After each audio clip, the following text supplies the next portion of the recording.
શહેરમાં રખડતા પશુઓની ગેરરીતિના મુદ્દે કોંગ્રેસનો હલ્લાબોલ. પ્રાંત કચેરી ખાતે સુપ્રત કર્યો આવેદનપત્ર. તંત્રની નિષ્ક્રિયતા સામે વ્યક્ત કર્યો રોષ. દાહોદ શહેરમાં રખડતા પશુઓને શ્વાનના ત્રાસ તેમજ વહીવટી ગેરરીતિઓના મુદ્દે દાહોદ જિલ્લા કોંગ્રેસ સમિતિ દ્વારા ઉગ્ર વિરોધ પ્રદર્શન યોજવામાં આવ્યું હતું.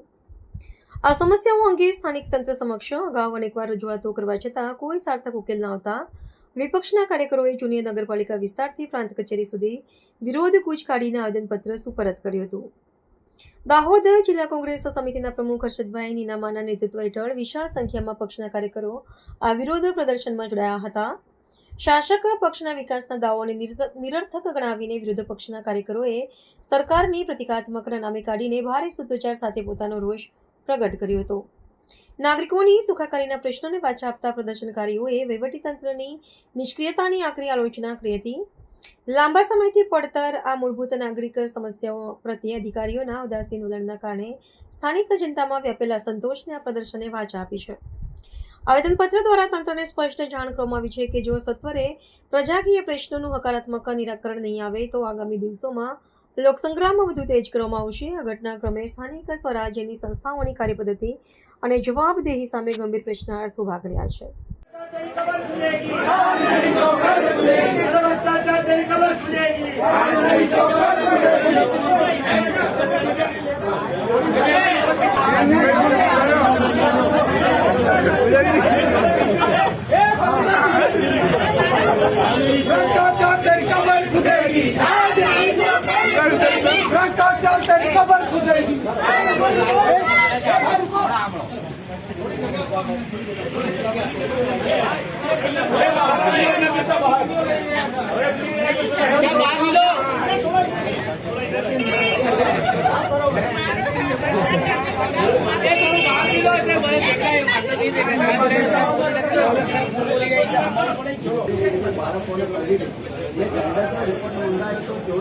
અંદર 500 થી વધારે લોકોને દાહોદ શહેરની અંદર એમાં 234 કે 245 બાળકો એ બહુ શરમજનક વાત છે.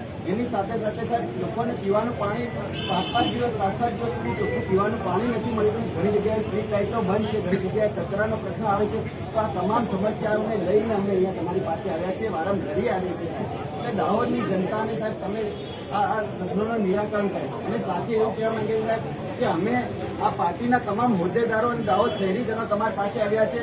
અમે 22 દિવસ સુધી લોકોના પ્રશ્નો માટે ઉપવાસ પર બેસવું પડે છે, આ મરણ ઉપવાસ પર બેસવું પડે છે, તોય અમારી ફરિયાદ સાંભળવામાં નથી આવતી. તો સામાન્ય જનતાની ફરિયાદ શું સાંભળવામાં આવતી હશે એવું અમને કહેવા માંગે છે. બીજું છે કે આજથી હું પાણી અને ખાવાનું તદ્દન છોડું છું, અન્ન અને જળનો ત્યાગ કરું છું અને કંઈ પણ થાય મને કે મારી દાહોદની જનતાને તો એની સંપૂર્ણ જવાબદારી તમારી રહેશે. રખડતા ઢોર કે રખડતા કૂતરાને કારણે દાહોદ શહેરીજનોને ચડશે કે દાહોદ શહેરીજનોનું મૃત્યુ થશે, હાથ પગ ભાગશે, તેની સંપૂર્ણ જવાબદારી તમારી રહેશે. તમારે ઘરે લાવીને એ વ્યક્તિને અમે મૂકી દઈશું. એટલે તાત્કાલિક ધોરણે રખડતા ઢોર ને રખડતા કૂતરાને પકડવામાં આવે એની વિનંતી તમને સાથે કરીએ છીએ. અને સાથે એવું કહેવા માંગે છે સાહેબ કે અહીંયા 22 દિવસથી બેઠા છે અને આવનાર દિવસોમાં પણ અમે બેસશું. આજથી હું અન્ન અને જળનો ત્યાગ કરું છું. જો આનો તમે નિકાલ નહીં લાવો તો આજથી હું અન્ન અને જળનો ત્યાગ કરું છું. દાહોદ શહેરીજનો માટે આ અન્ન અને જળનો ત્યાગ કરીએ છીએ, કેમ કે શહેરીજનો તમારા ધક્કા ખાઈ થાકી ગયા છે. દાહોદ શહેરીજનો રજૂઆત કરીને થાકી ગયા છે. દાહોદ શહેરીજનો રજવા માંગે મારી રહ્યા છે.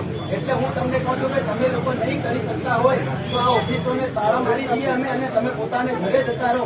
આ લોકોના ટેક્સના પૈસાથી પગાર ખોટો નથી લો એવું કહેવા માંગે છે. તમે કામ નહીં કરી શકતા હોય તો ઓફિસોને તાળા મારી દઈએ, તમે પોતાને ઘરે જતા રહો. સામાન્ય જનતાના પૈસાનો પગાર નથી લો એવું કહેવા માંગે છે. તમે નહીં કરી શકતા. એટલે ખાસ તમને વિનંતી છે કે દાહોદની જનતા રખડતા ઢોર રખડતા કૂતરાથી પાણી મળી રહે, લાઇટ સ્ટ્રીટ લાઇટો ચાલુ રહે, સ્વચ્છતા થાય, એના માટે અમે બેઠા છીએ. અને આજથી ફરી અન્ન અને જળનો હું દાહોદ શહેરીજનો અને દાહોદ જિલ્લાના લોકો માટે હું ત્યાગ, કેમ કે તમે જવાબ વ્યક્તિ છો અને ચીફ ઓફિસર સાહેબ પણ છે, આપણે ચાર્જ અધિકારી છો એટલે તમારી સંપૂર્ણ જવાબદારી છે કે જનતાને સંભાળ. આ તમને વિનંતી આજે અમે કરીએ છીએ.